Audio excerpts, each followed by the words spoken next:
Everybody, how are we doing? I'm just so excited to be here. I am too. You guys are so quiet. You all are so quiet. Right? I can feel that the energy is very engaged, and it's just so exciting to be here with all of you. Totally. I mean, we've been sitting over there, and it's just been like, oh my gosh, they're so cool the entire time. So just trying to interpret that too. Oh, so I'm going to get started. I guess my first question is, how did you initially get involved with the gender justice movement and Girl Up specifically? Mm-hmm. And if there have been any sort of challenges or barriers that you've faced in your journey? Yeah, for sure. Well, I think being a young girl in today's society, honestly, it was an involuntary kind of thrown into it all. You're automatically going to be affected by what we're having to say here today, especially, and what we're trying to be talking about. So I think it just happened really naturally. But with Girl Up in particular, I did this one show called The Babysitters Club, and I loved, that was my first big project, and I loved it so much. And it was created by all women, and I mean, the original books was created by Anna Martin, and she's this incredible woman entrepreneur who I looked up to so much, and I met her on that first season, and I thought, oh my God, I want to be as cool as her one day. And so I just kept up with it, and I was fortunate enough to stumble across Girl Up on my socials, and here we are today. It's kind of spiraled into this amazing opportunity, and talking with people like all of you today and hearing the stories that have come before what we were just listening to has been so incredible. I think challenges, though, I think being in socials in general and being in the public in one way or another, you're going to be automatically on blast. You are just there. You're going to be, you always have to prove yourself every day. And so I think I've been thinking of myself as more of a squeak in terms of this beautiful choir that you all have been singing. And I think just finding that you are here for a reason, and it's all working out for you because you've worked for yourself, is really the biggest challenge that I've overcome. Yeah. I love that. Yeah. Before you ask your question, I just want to say, too, that I'm really happy for you where you are in your journey, because I know personally, being an actress, being in the limelight, and honestly, anything that you do can be so pressure-filled. Mm-hmm. And when you're anchored in purpose, when you find something that you can attach yourself to that is bigger than yourself, I find it to be incredibly grounding. And it's, for me, over these years, it's given me an enormous amount of perspective at times where my career has ebbed and flowed, to know that I'm a part of this incredible organization, and that I'm a part of, what really matters in the world in terms of progressing humanity forward. And so I'm really excited for you. Aww. and happy that you are on this journey, and you're the perfect person. Oh, well, I mean, I've looked up to you for literally since I was this height. So this is really exciting in general, and the fact that you've kind of followed this path as well has been so inspirational. I think I can speak for everyone here when I say it's like, wow, she's super cool. And I think just being here today and having these opportunities to have these conversations, especially with young girls in particular, I mean, after COVID in general, I think it's been so isolating, and the talk beforehand, they were talking about how isolating activism can be in general, and that's just, it rings so true. So coming here together, it's already doing something, and it's already meaning something. But with that, I'll go into your question now. I'd love to hear from you as well, Monique. How did you get involved with gender justice and Girl Up? Were there any barriers you had to overcome in your advocacy journey? Yes, I will start with the barriers, and I will say that imposter syndrome was the biggest barrier that I had to overcome.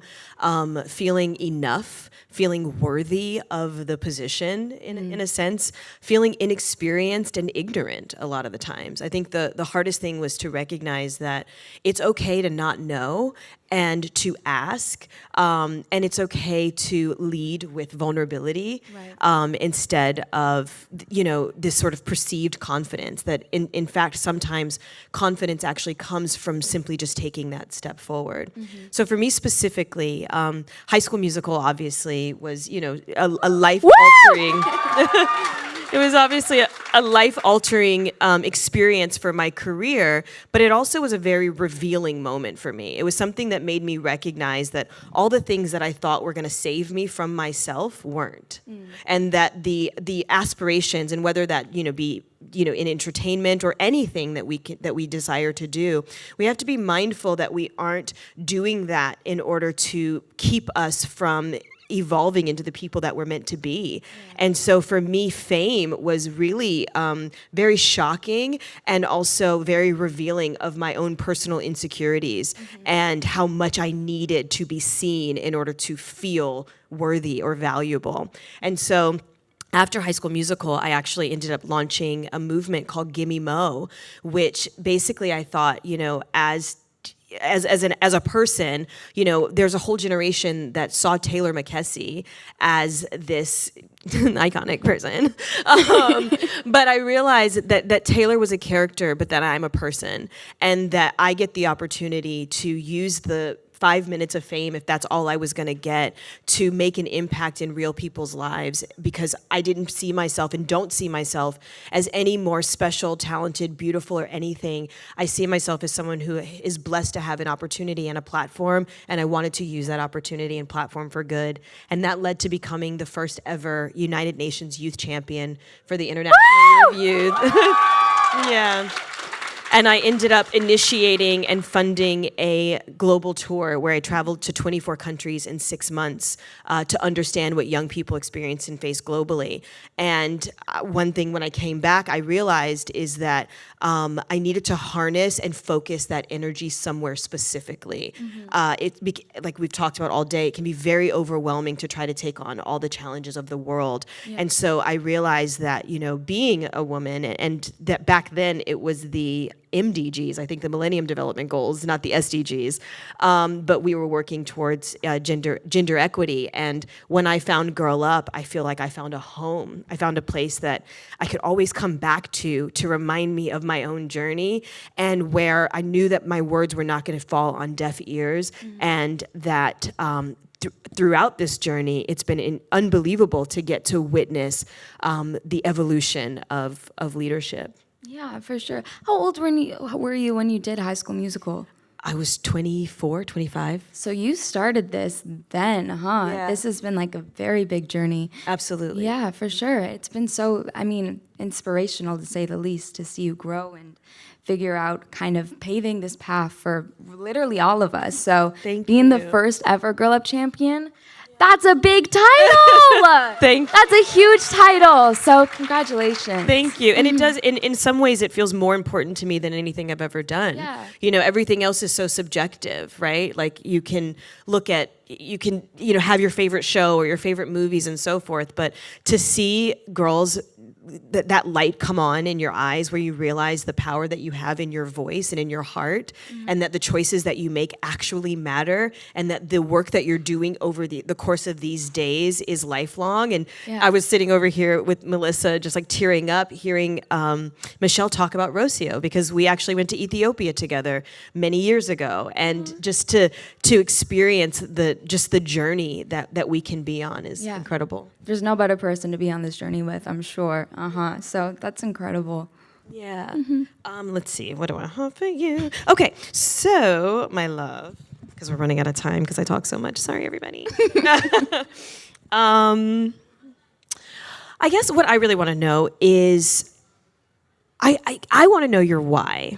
Oh, okay. Yeah, we're going off literally here. Off the script a little bit. I want to know your why, and I want to know how you intend to continue to mobilize young people. Like, what are some of the tools that you use to engage and mobilize young people in the gender justice movement? Yeah, well, I'll start with why now that my mind's on it. Okay. I came from a single mama who's sitting right there, so she's... Hey, mama. And I have a younger sister, and I think they've just been kind of the biggest inspiration and the reasoning why for all of this, really. And I think just watching them grow. My mom's a yoga teacher. She was like super cool. She used to come to my school literally every week, and that was traumatizing as an 8-year-old. So, but so inspirational to see someone just take power of literally all those annoying little boys that you thought no one could ever control in the world. And have that being your mom as a person was pretty freaking cool. So I think I'd definitely say she is the biggest inspiration and part of the why. But also, I'd have to go back to Babysitters Club. I mean, I was into like 6 months of auditioning at that point, and my mom gave me a deadline. We live like an hour from the city, and so to get there, it was this big thing. And of course, I have younger sisters, so we both did dance and a bunch of activities, and it was just a lot of carpooling and chauffeuring. So to go to the city for a 30-minute audition was this biggest thing. But when I got that one, it was like, okay, this could be worth it. We read the books growing up, and having Marianne in particular being this young girl of color, this young mixed girl who looked like me. I was a super shy kid as well, so even being here today, I'm like, this is Same. cool. And so just looking back at myself, I think, thinking of like my 5-year-old Malia, who was so scared to just even talk about her opinions or to voice her feelings about anything. But they were always there. It was just, they didn't come out. And yeah, I think that would be my why. As for what got me into Girl Up and what I continue to do in the future, though, everything, hopefully. Yeah. But I think just figuring out more ways of connection. I feel like I got into the industry when COVID was at its peak, and I haven't had any opportunities like this before where I'm able to look at actual faces, not on a screen. I mean, even Melissa, I just met you for the first time today, and I've been like Zooming her for years now. So it's just a cool opportunity to have these in-person events and to be able to have these real connections with people. And I think that's what's gonna hopefully continue happening, whether that's in charge of my own or having other people, honored to be other people's kind of guests. Yeah, I love that. That's for me. Mm-hmm. Awesome. I love that. Where do we want to wrap it up? I don't know. I thought we had less time, so this is kind of fun. We've got like another minute. Do you have a question? I do, actually. Okay. Actually, I do. Okay. What do you? I know. Who needs cards? What do you think that your younger self would have wanted to hear the most from you right now? Ooh, You're gonna be okay. Yeah, that makes sense. Yeah. Yeah. I think that's what we all really want to know, right? And that's why we do what we do, is so that we all can just be okay, and that we can pursue our dreams and our passions and our desires. I think it's so unfortunate in some ways that we have to use so much of ourselves to fight to exist. You know, to know that we matter, and yet it's so incredible that we get to be here in this room with each other. And so I think I would just let myself know that even when I'm not okay, I'm gonna be okay. And that's what I want to say to all of you. Even when you're not okay, you're going to be okay. And that, you know, this is a community, essentially. It's not about the individual. It is about all of us collectively. And, you know, at your tables, you do have now people that you know will always remind you that you are not alone in this fight, and that when you are tired, it is okay to rest, to put down your arms, and that the greatest weapon that you have is your heart, your intellect, and your persistence and will. So For sure. yeah. Well, I'd say as a young person who's looking up to you right now, give it up for our first ever Girl Up champion, y'all. And give it up for our newest champion, Malia. Thank you so much. Thank you, guys.